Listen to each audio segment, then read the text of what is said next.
ओम शांति। आज बाबार 29/7/2020 मुरली।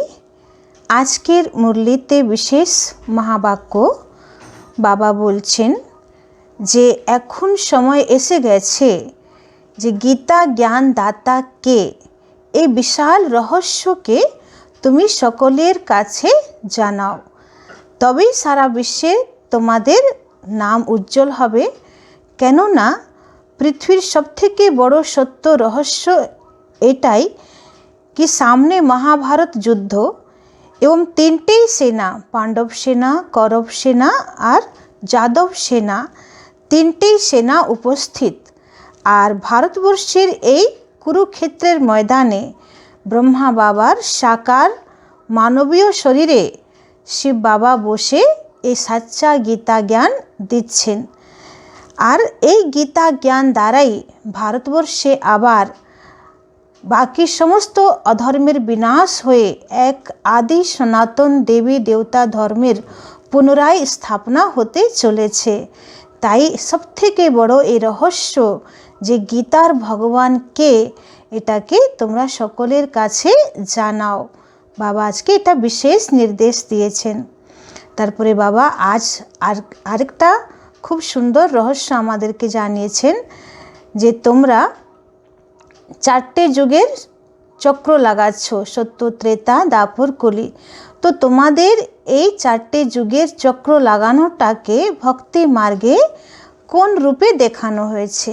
তো বাবা খুব সুন্দর উত্তর দিয়েছেন যে যেহেতু তোমাদেরই বেদ শাস্ত্রে বীর গাথা লেখা আছে, তোমাদেরই মহান চরিত্রের উল্লেখ বেদ শাস্ত্রে আছে, তাই ভক্তি মার্গে ভক্তরা বেদ শাস্ত্র গ্রন্থকে খুব শ্রদ্ধাপূর্বক গাড়িতে সাজিয়ে সেই গ্রন্থগুলোকে চারিদিকে পরিক্রমা দেওয়া করানো হয়। তার মানে তোমাদেরই এই यादगार যে চারটে যুগের চক্র তোমরাই লাগাচ্ছ, তাই তোমাদেরই চরিত্রের গুণগানকে তারা সামনে রেখে বেদ শাস্ত্রের মাধ্যমে বেদ শাস্ত্রের পরিক্রমা চারিদিকে লাগানো হচ্ছে। তারপরে আজকে বাবা আরেকটা বিষয়কে খুব জোর দিয়েছেন যে সবথেকে বড় ক্রিমিনাল যে ইন্দ্রিয় সেটা হচ্ছে আমাদের চোখ। এই চোখ কোনো ভালো জিনিস খাওয়ার দেখলো তো সেটা খেতে ইচ্ছা হচ্ছে, আবার কারো প্রতি খুব চরম শত্রুতা আছে, তাকে দেখলে তাকে মারতে ইচ্ছা হয়। কারো প্রতি একটু মোহ আছে, তাকে দেখলে আরও বেশি মোহ জাগছে। তো বাউচি সমস্ত বিকার জাগছে এই চোখরূপী ইন্দ্রিয় দ্বারা।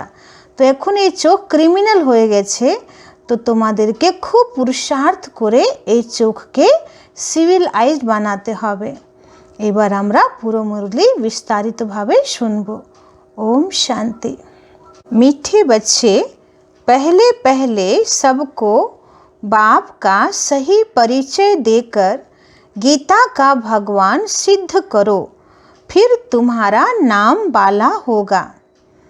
সবাইকে বাবার পরিচয় দিয়ে গীতার ভগবান কে এটা প্রমাণিত করতে হবে। আজকে বাবা প্রশ্ন করছেন, तुम बच्चों ने चारों युगों में चक्र लगाया है, उसकी रस्म भक्ति में चल पड़ी है, वह कौन सी? আমরা যে চারটে যুগের চক্র লাগিয়েছি তারই ভক্তি মার্গে কিভাবে यादगार আছে সেটাই বাবা জিজ্ঞেস করছেন। उत्तरे बोलছেন, तुमने चारों युगों में चक्र लगाया, वह फिर सब शास्त्रों, चित्रों आदि को गाड़ी में रख चारों ओर परिक्रमा लगाते हैं, फिर घर में आकर सुला देते हैं। तुम ब्राह्मण, देवता, क्षत्रिय बनते, इस चक्र के बदले उन्होंने परिक्रमा दिलाना शुरू किया है, यह भी रस्म है। আমরা সঙ্গম যুগে ব্রাহ্মণ, সত্যযুগে দেবতা, ত্রেতা যুগে ক্ষত্রিয়, দাপর যুগে বৈশ্য আর কলিতে শূদ্র। তো পুরো কালচক্রে আমরা যে হিরো পার্ট প্লে করেছি, তো আমাদেরই यादगार বেদ শাস্ত্রে দেখে বেদ শাস্ত্রকে তারা পরিক্রমা দেওয়া করাচ্ছে। তো আছে ভক্তি মার্গে এটাও একটা নতুন রীতি। ওম শান্তি। रूहानी बाप बैठ रूहानी बच्चों को समझाते हैं। जब कोई को समझाते हो तो पहले यह क्लियर कर दो कि बाप एक है। सब থেকে বড় কথা যখনই কাউকে জ্ঞান দিচ্ছ তো আগে ক্লিয়ার করো যে ভগবান কে হতে পারে বা শিব বাবা কে।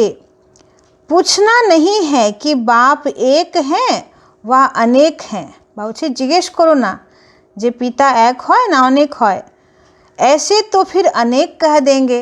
यदि जिज्ञेस करो ताले ओरा अनेक किछुई बोले देवे जे हाँ जे ज्ञानदाता सेও पिता, जे जन्मदाता सेও पिता, মিউনিসিপ্যালিটির চেয়ারম্যানকেও পর পিতা বলা হয়। তো এইভাবে ওরা অনেক পিতারই কথা বলে দেবে। তো বলছে ওইসব জিজ্ঞেস না করে তুমি একবারেই বলো যে সকল আত্মার পিতা একজনই আছে। तो कहना ही है बाप रचयिता गॉड फादर एक है, वह सब आत्माओं का बाप है। पहले पहले ऐसे भी नहीं कहना चाहिए कि वह बिंदी है, इसमें फिर मूंझ पड़ेंगे। बाबा बोलছেন प्रथमे এটা বলো না যে ভগবানের সত্য স্বরূপ এক বিন্দু, এক বিন্দু জ্যোতির্বিন্দু। তো বলছে এটা শুনলে অনেকেরা কনফিউজ হয়ে যায় যে ঈশ্বর এত বড় সত্তা, এত বড় এক পাওয়ার, সে একটা বিন্দু কি করে হয়। तो पहले पहले तो यह अच्छी रीति समझाओ कि दो बाप हैं, लौकिक और पारलौकिक। বলছে সবাইকে দুটো কথা বোঝাও যে দুটো পিতা, এক লৌকিক শারীরিক জন্মদাতা আর এক पारलौकिक जिन्हें आत्मार पिता। तो लौकिक तो हर एक का होता ही है, लेकिन उनको कोई खुदा कोई गॉड कहते हैं, है एक ही। बाबा बोलছেন যে লৌকিক বাবা তো সকলেরই হয়, কিন্তু ভগবানকেও কেউ গড বলছে, কেউ খুদা বলছে। তার মানে সকলের পারলৌকিক পিতা একজনই আছে।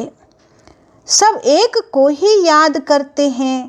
पहले पहले यह पक्का निश्चय कराओ कि फादर है स्वर्ग की रचना करने वाला, वह यहाँ आएंगे स्वर्ग का मालिक बनाने, जिसको शिव जयंती भी कहते हैं। বা বলছেন ভারতবর্ষে শিব জয়ন্তী পালন হয়, তার মানে কি যে ভগবান শিব নিরাকার জ্যোতিবিন্দু परमात्मा ये भारतवर्षे आश्चेन। यह भी तुम बच्चे जानते हो स्वर्ग का रचता भारत में ही स्वर्ग रचते हैं, जिसमें देवी देवताओं का ही राज्य होता है। तो पहले पहले बाप का ही परिचय देना है, उनका नाम है शिव। गीता में भगवानुवाच है ना, पहले पहले तो यह निश्चय कराए लिखा लेना चाहिए। गीता में है भगवानुवाच, मैं तुमको राजयोग सिखाता हूँ, अर्थात नर से नारायण बनाता हूँ। यह कौन बना सकते हैं? বলছেন যে রাজযোগ শিখিয়ে নরকে নারায়ণ বানানোর কাজ এটা কার হতে পারে? এটা কোনো দেবী দেবতার হতে পারে না, এটা একমাত্র भगवान ही करते पारबेन। तो भगवान कौन है फिर यह भी समझाना होता है। सतयुग में पहले नंबर में जो लक्ष्मी नारायण हैं, जरूर वही 84 जन्म लेते होंगे।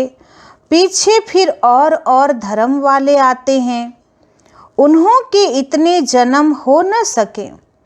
बाबा बोलছেন যারা সত্যযুগে প্রথমে আসে তাদেরই 84 জন্ম হয়, বাকি যারা পরে আসছে দাপরের পরে তাদের 84 জন্ম হয় না, বা অন্য ধর্মের লোকেদের 84 জন্ম হয় না।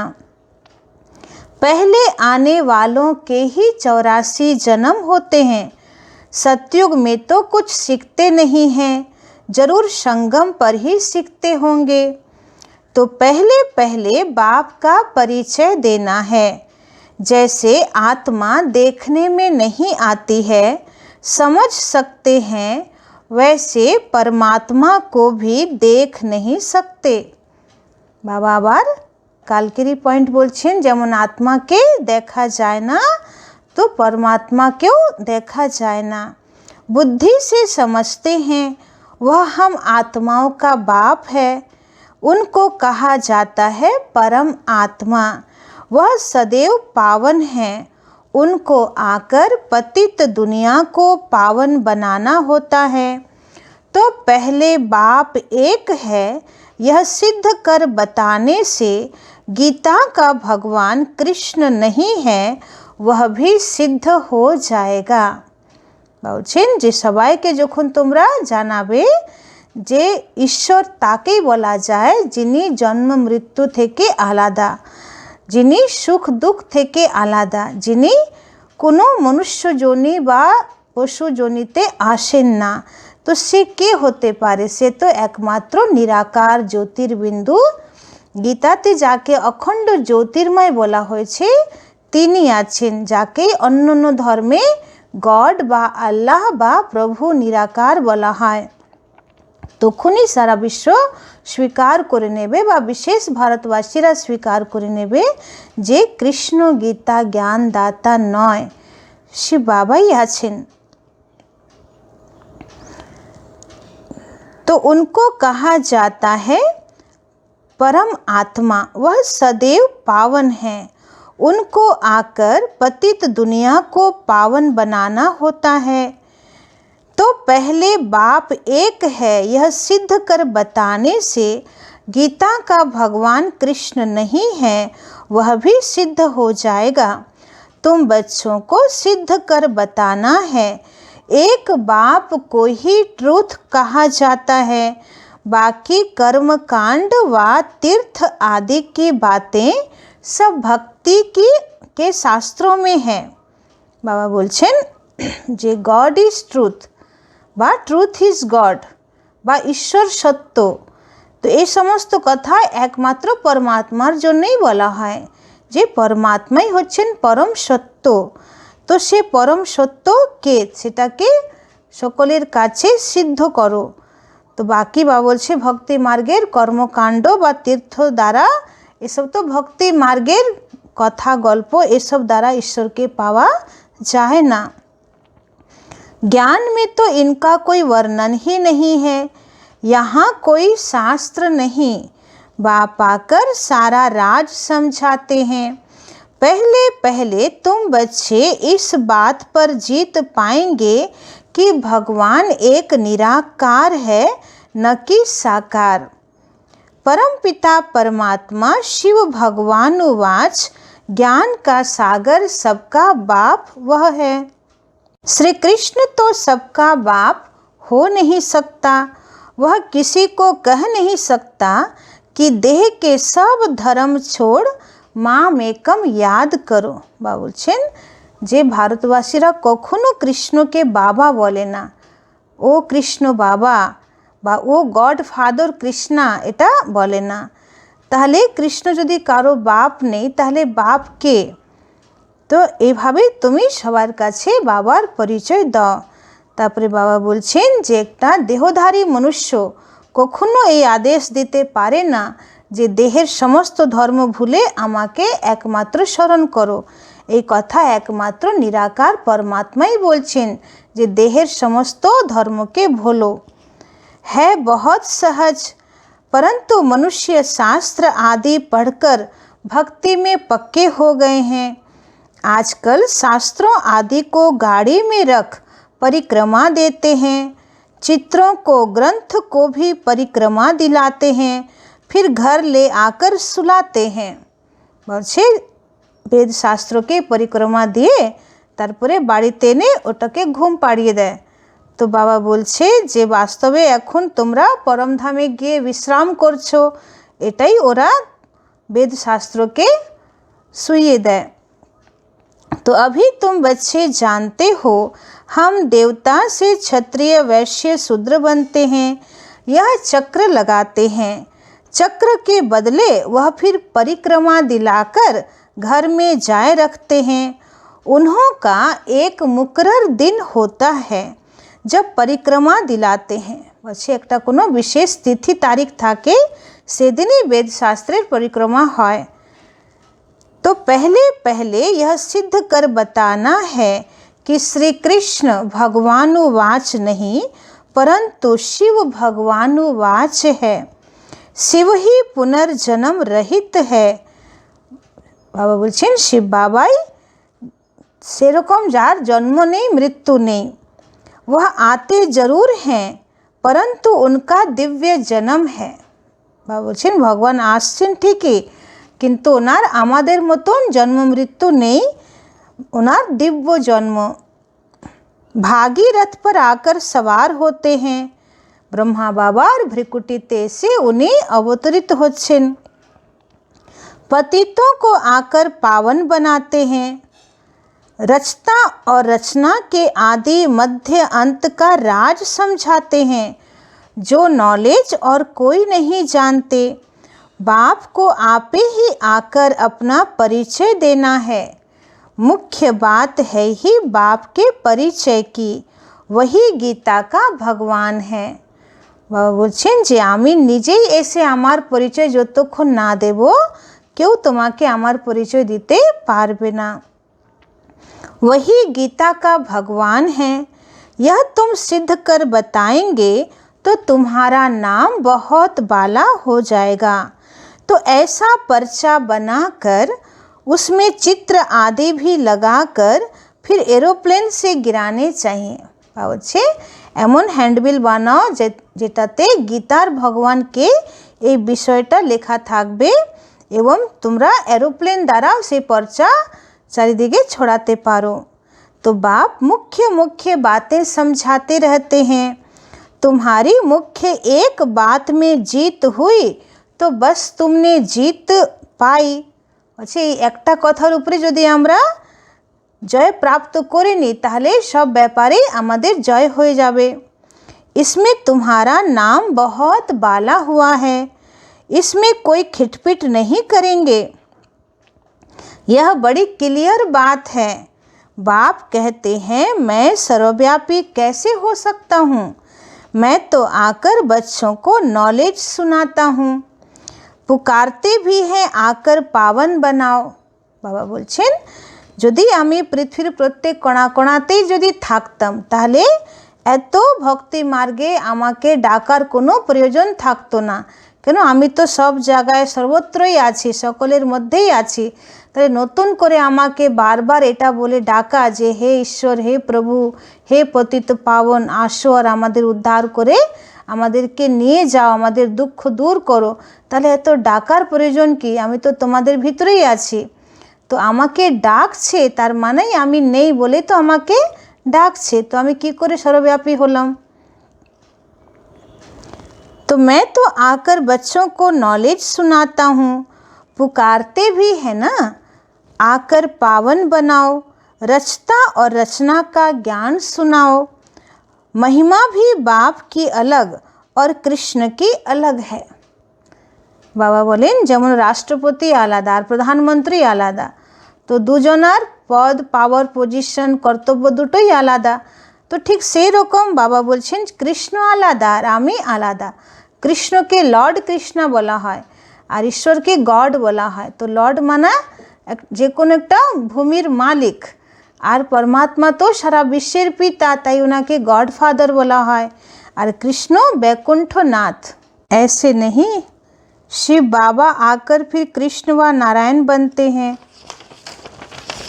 84 जन्मों में आते हैं नहीं। तुम्हारी बुद्धि सारी यह बातें समझाने में लगी रहनी चाहिए। मुख्य है ही गीता। भगवानुवाच है तो जरूर भगवान का मुख चाहिए ना। बाबा बोलছেন भगवानुवाच যখন বলছো তাহলে निश्चय भगवानेर मुख चाই। भगवान तो है निराकार, आत्मा मुख बिगर बोले कैसे? तब कहते हैं मैं साधारण तन का आधार लेता हूँ। जो पहले लक्ष्मी नारायण बनते हैं वही 84 जन्म लेते लेते पिछाड़ी में आते हैं, तो फिर उनके ही तन में आते हैं। कृष्ण के बहुत जन्मों के अंत में आते हैं। ऐसे ऐसे विचार सागर मंथन करो कि कैसे किसको समझाएं। বাবা বলছেন যে খুব স্পষ্ট ভাষায় সবাইকে বিস্তারিতভাবে জানাও যে ভগবান কৃষ্ণের শরীরেও আসছেন না, কিন্তু কৃষ্ণের আত্মা তার 84 জন্মের অন্তিম যে জন্ম সেই জন্মেরও শেষে ভগবান ওনার শরীরে আসছেন। মানা দাদা লেখরাজের শরীরে শিব বাবা আসছেন আর ওনারই নাম প্রজাপিতা ব্রহ্মা রাখলেন। আর প্রজাপিতা ব্রহ্মাই আবার সত্যযুগে শ্রীকৃষ্ণের আত্মা। তো শ্রীকৃষ্ণের आत्मार अंतिम जन्मेर अंतिम शरीरे बाबा आसছেন। तो ऐसे ऐसे विचार सागर मंथन करो कि कैसे किसको समझाएं। एक ही बात से तुम्हारा नाम बाला हो जाएगा, रचता बाप का सबको मालूम पड़ जाएगा। फिर तुम्हारे पास बहुत आएंगे, तुमको बुलाएंगे कि यहाँ आकर भाषण करो, इसलिए पहले पहले अल्लफ सिद्ध कर समझाओ। तुम बच्चे जानते हो बाबा से हम स्वर्ग का वर्षा ले रहे हैं। बाबा हर 5000 वर्ष बाद भारत में ही भाग्यशाली रथ पर आते हैं। यह है सौभाग्यशाली जिस रथ में भगवान आकर बैठते हैं। बाबा বলছেন যেমন শাস্ত্রে দেখানো হয়েছে যে ঘোড়ে গাড়ি রথে বসে গীতা জ্ঞান দাতা ভগবান অর্জুনকে জ্ঞান দিয়েছিলেন। তো বাবা বলছে ঘোড়া গাড়ি রথে কেউ বসে এত উঁচু জ্ঞান দিতে পারে না যুদ্ধক্ষেত্রে। বাস্তবে ব্রহ্মা বাবার শরীর রূপী রথ আর পঞ্চ ইন্দ্রিয় রূপী ঘোড়া। তো এই শরীরে বসে বাবা ब्रह्मा बाबार आत्मरूपी अर्जुन के ज्ञान दीक्षेन। कोई कम है क्या? भगवान इनमें बैठ बच्चों को समझाते हैं कि मैं बहुत जन्मों के अंत में इनमें प्रवेश करता हूँ। बाबा ब्रह्मा बाबार शरीरे एसे आमादेरके ज्ञान दिच्छेन, ताई बाबा बोलছেন যে অনেক জন্মের শেষে আমি এনার মধ্যে প্রবেশ করে জ্ঞান দিচ্ছি। श्री कृष्ण की आत्मा का रथ है ना, बोलছে श्री कृष्णेरी आत्मार 84 जन्मेर एटा शेष जन्मेर शरीरे बसे आमी ज्ञान दिच्छी। वह खुद कृष्ण तो नहीं है, बहुत जन्मों के अंत का है। हर जन्म में फीचर्स ऑक्यूपेशन आदि बदलता रहता है। बाबा बोलছেন যে কৃষ্ণের आत्मा तो सत्ययुगেই কৃষ্ণের रूपे छिलो, बाकी तो अन्यान्य जन्मे ओनार चेहरा ओनार ऑक्यूपेशन सब किछु परिवर्तन होच्छे। बहुत जन्मों के अंत में जिसमें प्रवेश करता हूँ वही फिर कृष्ण बनते हैं। और सेई आत्माई सत्ययुगे प्रथम जन्मे कृष्ण होच्छे। आते हैं संगम युग में। हम भी बाप का बनकर बाप से वर्षा लेते हैं, बाप पढ़ाकर साथ ले जाते हैं और कोई तकलीफ़ की बात नहीं। बाप सिर्फ कहते हैं माँ मेकम याद करो। तो यह अच्छी रीति विचार करना चाहिए कि कैसे कैसे लिखें। यही मुख्य मिस्टेक है जिस कारण ही भारत अनराइटियस इरिलीजियस इनसॉल्वेंट बना है। बाबूजी सबथेके बड़ो भूल যে গীতার ভগবান শিব বাবার পরিবর্তে কৃষ্ণকে বলা হয়েছে। আর এই কারণে ভারতবর্ষ আনরাইটিয়াস ইরিলিজিয়াস আর ইনসলভেंट হয়ে গেছে। तो बाप फिर आकर राजयोग सिखाते हैं, भारत को राइटियस सॉल्वेंट बनाते हैं, सारी दुनिया को राइटियस बनाते हैं। उस समय सारे विश्व के मालिक तुम हो। कहते हैं ना wish you long life and prosperity. तो बाबा आशीर्वाद नहीं देते कि सदा जीते रहो, यह साधु लोग कहते हैं अमर रहो। बाबा बोलছেন কোনো গুরু গোসাই বা বড়রা ছোটদেরকে আশীর্বাদ দেয় না कि wish you long life and prosperity, মানে তোমার লম্বা জীবনের আমরা শুভকামনা করছি, আশীর্বাদ দিচ্ছি বা তুমি সবসময় সুখী থাকো। তো বাবা বলছে যে আমি এরকম আশীর্বাদ দিই না যে সবসময় অমর হয়ে থাকো, মানে এই কলিযুগে এই জীবনে তুমি বেঁচে থাকো। বাবা এরকম আশীর্বাদ দেন না, কারণ বাবা তো জানেন যে এটা তো মৃত্যু লোক, আর আমাদের মৃত্যু তো সামনেই, দেহ তো ছাড়তেই হবে। হ্যাঁ, বাবা এরকম আশীর্বাদ দেন যে জ্ঞানে তোমরা কখনো জ্ঞান থেকে মরো না, জ্ঞানে সদা অমর হয়ে থাকো, বেঁচে থাকো।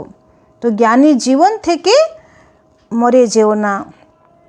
तो यह साधु लोग कहते हैं अमर रहो, तुम बच्चे समझते हो अमर तो जरूर अमरपुरी में ही होंगे, मृत्यु लोक में फिर अमर कैसे कहेंगे। বলছে দুনিয়ায় এখন মৃত্যু লোক, তো এখানে বাবা অমর ভবের বরদান দিতে পারেন না।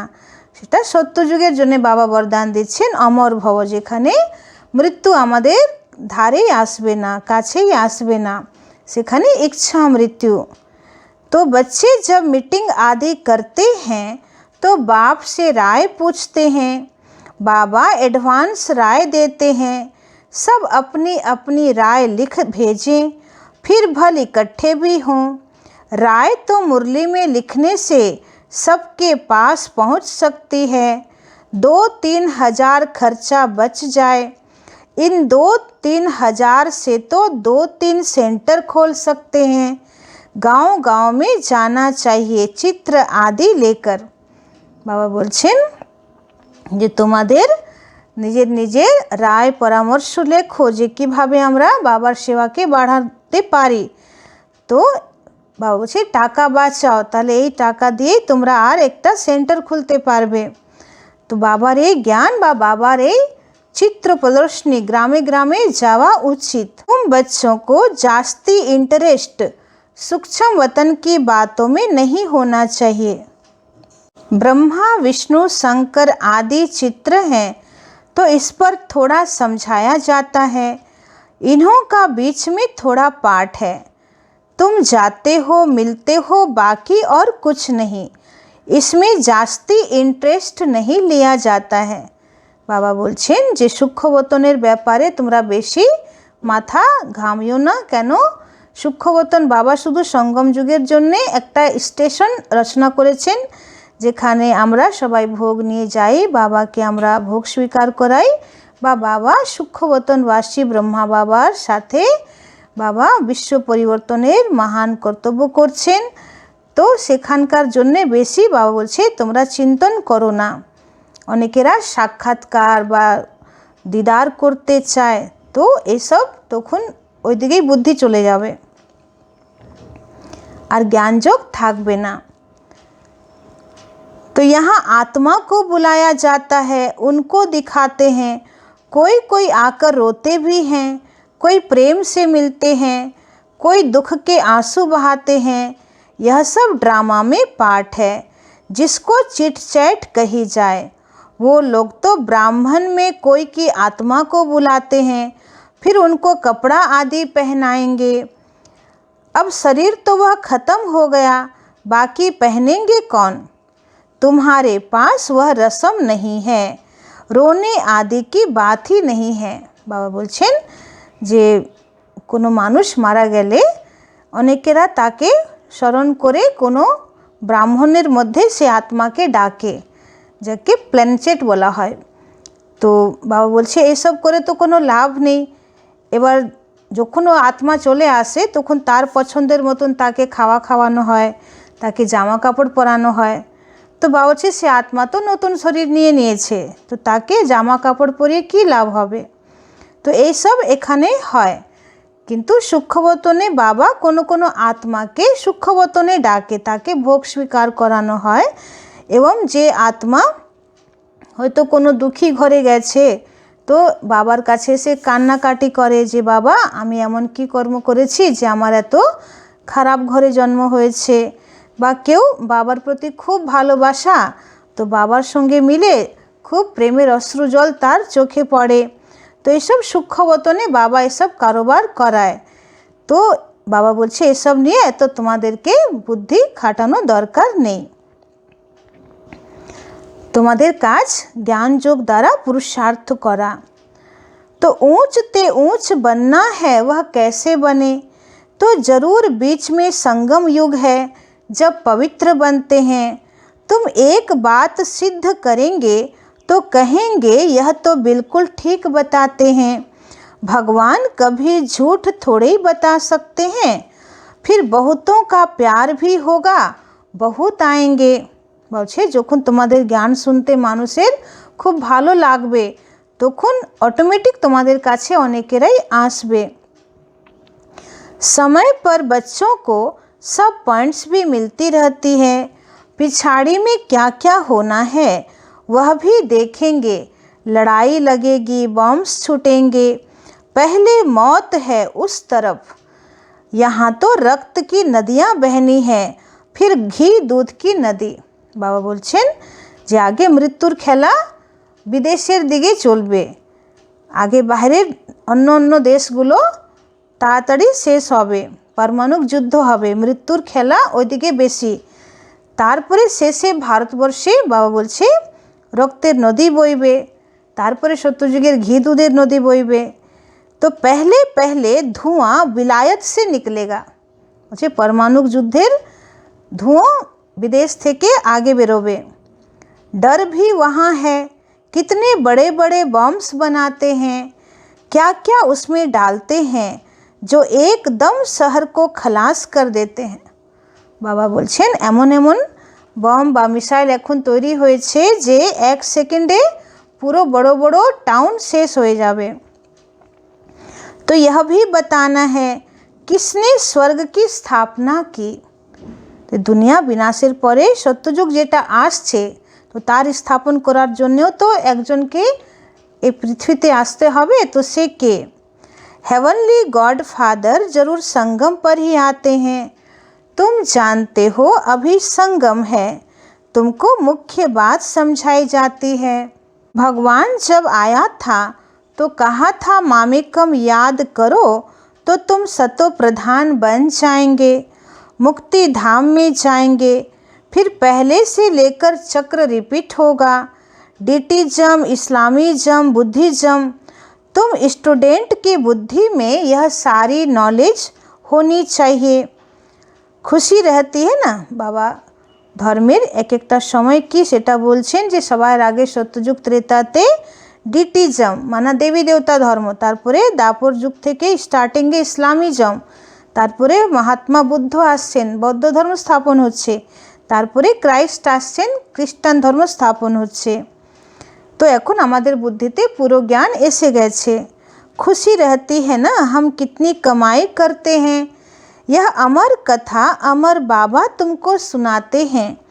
तुम्हारे अनेक नाम रख दिए हैं।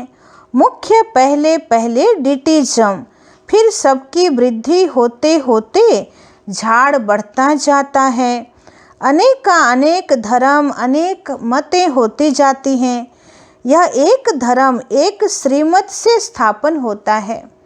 বলছেন এক শিব বাবার শ্রীমত দ্বারাই এক সৎ ধর্ম স্থাপন হচ্ছে। द्वैत की बात नहीं, यह रूहानी नॉलेज रूहानी बाप बैठ समझाते। तुम बच्चों को खुशी में भी रहना चाहिए। तुम जानते हो बाप हमको पढ़ाते हैं, तुम अनुभव से कहते हो, तो यह शुद्ध अहंकार रहना चाहिए कि भगवान हमको पढ़ा रहे हैं और क्या चाहिए। जबकि हम विश्व के मालिक बनते हैं तो खुशी क्यों नहीं रहती, या निश्चय में कहाँ संशय है। বলছে যখন স্বয়ং ভগবান তোমাকে পড়াচ্ছে আর তুমি বিশ্বের মালিক হতে যাচ্ছ তাহলে সেই খুশি তোমাদের কেন থাকে না, নিশ্চয়ই তোমাদের কোথাও কোনো পয়েন্টের উপরে সংশয় আছে। তো বলছে ক্লিয়ার করো। बाप में संशय नहीं लाना चाहिए, माया संशय में लाकर भुला देती है। बाबा ने समझाया है माया आँखों द्वारा बहुत धोखा देती है। अच्छी चीज़ देखेंगे तो दिल बितपित करती रहेगी, खाएं। বলছে কোনো ভালো জিনিস দেখলে মনে ইচ্ছা জাগে যেটা খাবো। आँखों से देखते हैं तब क्रोध आता है मारने के लिए। কারো উপরে রাগ থাকলে চোখের সামনে ওই মানুষটা যেই আসে তখন মনে হচ্ছে তাকে একটু মারি। দেখে ही नहीं तो मारे कैसे। आँखों से देखते हैं तब लोभ मोह भी होता है। বুঝছি সমস্ত বিকার এই চোখ দ্বারাই বেশি उत्पन्न হচ্ছে। मुख्य धोखा देने वाली यह आँखें हैं, इन पर पूरी नज़र रखनी चाहिए। তাই বাবা বলছে চোখের উপরে পুরো कंट्रोल करो। आत्मा को ज्ञान मिलता है तो फिर क्रिमिनल पना छूट जाता है, ऐसे भी नहीं आँखों को निकाल देना है, तुम्हें तो क्रिमिनल आई को सिविल आई बनानी है। মানে বাবা এটা বলছে না যে তুমি চোখটাকেই বের করে দাও, তো চোখ বের করলে কিছু হবে না, চোখের মধ্যে যে বিকারী ভাব আছে সেটাকে পরিবর্তন করতে হবে, ক্রিমিনাল আইকে সিভিল আই বানাতে হবে। अच्छा, मीठे मीठे सिखिलदे बच्चों प्रति मात पिता बाप दादा का याद प्यार और गुड मॉर्निंग, रूहानी बाप की रूहानी बच्चों को नमस्ते, हम रूहानी बच्चों की रूहानी बाप दादा को पदम गुना नमस्ते नमस्ते नमस्ते, सदा रहेंगे हंसते बनेंगे फरिश्ते, चलेंगे परम धाम के सीधे রাস্তে। তো আজকে বাবা অনেক কিছুই বললেন, গীতার ভগবানকে সিদ্ধ করতে হবে, তারপরে নিজের এই চোখকে কন্ট্রোলে রাখতে হবে, তোমাকে খুব খুশিতে থাকতে হবে, কোনো ব্যাপারে যেন সংশয় না থাকে, আর যদি সংশয় থাকে সেটাকে ক্লিয়ার করো। এবার আমরা ধারণার মুখ্য সার শুনব। 1 नंबर पॉइंट, सदा इसी नशे व खुशी में रहना है कि हमको भगवान पढ़ाते हैं, किसी भी बात में संशय बुद्धि नहीं होना है, शुद्ध अहंकार रखना है। বলছে শুদ্ধ অহংকার রাখো, কিন্তু কোনো ব্যাপারে সংশয় বুদ্ধি हो ना। 2 नंबर पॉइंट, सूक्ष्म वतन की बातों में ज़्यादा इंटरेस्ट नहीं रखना है, आत्मा को सतो प्रधान बनाने का पूरा पूरा पुरुषार्थ करना है, आपस में राय कर सबको बाप की सही पहचान देनी है। বাবা আজকে বিশেষ অ্যাটেনশন আমাদেরকে বলেছেন দিয়েছেন যে সূক্ষ্মবতনের ব্যাপারে সাক্ষাৎকারের ব্যাপারে বেশি ইন্টারেস্ট রাখো না, আর আত্মাকে শতপ্রধান বানানোর জন্য যোগের পুরুষার্থ করো, আর নিজেরা রায় পরামর্শ করে কি করে বাবার যথার্থ পরিচয় সবাইকে দেওয়া যায় তার জন্যে তোমরা সেবা করো। আজকের বরদান, संगम युग के महत्व को जान, एक का अनगिनत बार रिटर्न प्राप्त करने वाले सर्व प्राप्ति संपन्न भव। संगम युग के महत्व को जान, एक का अनगिनत बार रिटर्न प्राप्त करने वाले सर्व प्राप्ति संपन्न भव। বাবা বলছেন সঙ্গম যুগের মহত্বকে জানো, যে সঙ্গম যুগটা এমনই একটা মাটি যেখানে যে কোনো শ্রেষ্ঠ কর্মের পুণ্য কর্মের বীজ রোপণ করলে একবার তার প্রাপ্তি অগুন্তি বার আছে, তাই সঙ্গম যুগের প্রত্যেক মুহূর্তকে শ্রেষ্ঠ কর্মের বীজ রোপণ করে সফল করো। संगम युग पर बाप दादा का वायदा है, 1-2 लाख लो। বাবার প্রমিস সঙ্গম যুগের জন্যে যে একটা দাও আর লক্ষ নাও। जैसे सर्वश्रेष्ठ समय, सर्वश्रेष्ठ जन्म, सर्वश्रेष्ठ टाइटल इस समय के हैं, वैसे सर्व प्राप्तियों का अनुभव अभी ही होता है। বলছেন যে সঙ্গম যুগের বাবা কত টাইটেল আমাদেরকে দিয়েছেন, যে সর্বশ্রেষ্ঠ সময়, সর্বশ্রেষ্ঠ জন্ম আর সর্বশ্রেষ্ঠ সমান আমরা এই সঙ্গম যুগে পাচ্ছি। তো ঠিক সেরকম সর্বপ্রাপ্তির অনুভব আমরা এই সঙ্গম যুগেই করতে পারছি। अभी एक का सिर्फ लाख गुना नहीं मिलता, लेकिन जब चाहो, जैसे चाहो, जो चाहो, बाप सर्वेंट रूप में बांधे हुए हैं। বাবা বলছেন যে শুধু এটাই নয় যে একটা করলে তুমি লক্ষ্য পাবে, শুধু এইটুকু প্রাপ্তি না, কিন্তু বাবাকে তুমি যখন চাইবে, যে স্বরূপে চাইবে, যে বিধিতে চাইবে, বাবা তোমার সেবাধারী হয়ে তোমার সামনে হাজির হয়ে যাবে। এটা বাবার প্রমিস।